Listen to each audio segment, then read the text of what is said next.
when you size your peers up, how'd you size your peers up? Like if you're sizing people, I'm talking you're 13 years old, you're sizing peers up. What lens are you looking through your peers? So at 13 years old, I had a I had a kill list. And so, you know, they used to do these rankings. It was Street and Smith basketball rankings. And I was nowhere to be found because I was like 6'4", scrawny, like 160 pounds soaking wet. So I was like 57 on the list. And so I would look at 56, 55, all the way up to number 1, who these players are, what club teams they played for. So when we go on an AAU travel circuit, I got to hunt them down, right? And so that became my mission in high school, is to check off every other person, all those 56 other names, hunt them down and knock them down. That was it. Get a target on them right off the bat. That was it. Very simple. That's unbelievable. Let me ask you this question. You say I'm one of the guys on that list ahead of you, and we play.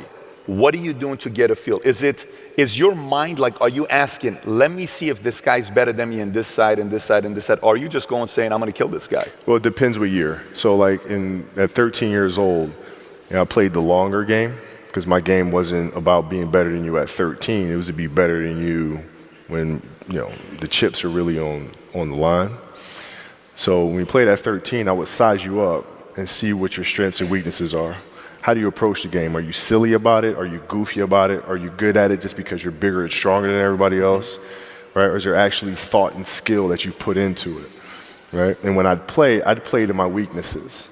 I wouldn't play to my strengths. I played to my weaknesses. Because when you're playing summer basketball, there's so many games. So there's not a lot of skill work being done. So when are you going to get better?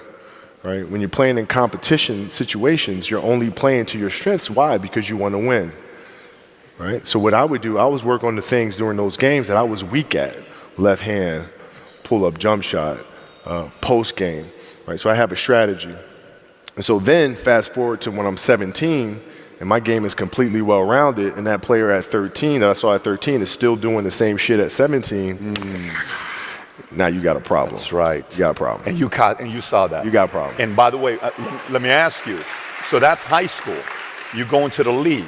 When you're going into the league, you're going with a lot of guys that were, you know, same age, you know, same class as you were going in. Yeah.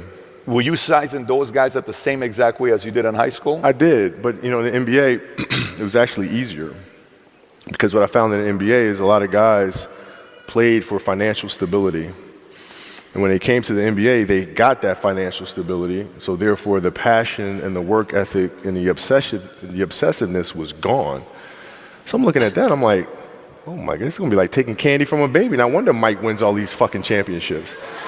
It's like, this is crazy. You know what I'm saying? And then you had the players that had that passion, but weren't willing to commit their entire lives to doing that, right? It's a choice, right? You have other things. You have family, you have all these other things that you have to do. The game can't really be your number one priority. And so I was just looking at that like, man, this is gonna be fun. In the Muse, you said, I knew you couldn't do what I was doing because I was obsessed. I'm paraphrasing. And then you said, whether it's friends, relationship, it didn't matter. It was all basketball. Yeah. If I'm buddies with you from high school, if I'm a cousin of yours, what happened to our relationship? How did that gravitate when you went into the league and you're determined to become the greatest, or you're determined to become one of the greatest? What happens to our relationship? Oh, it suffers.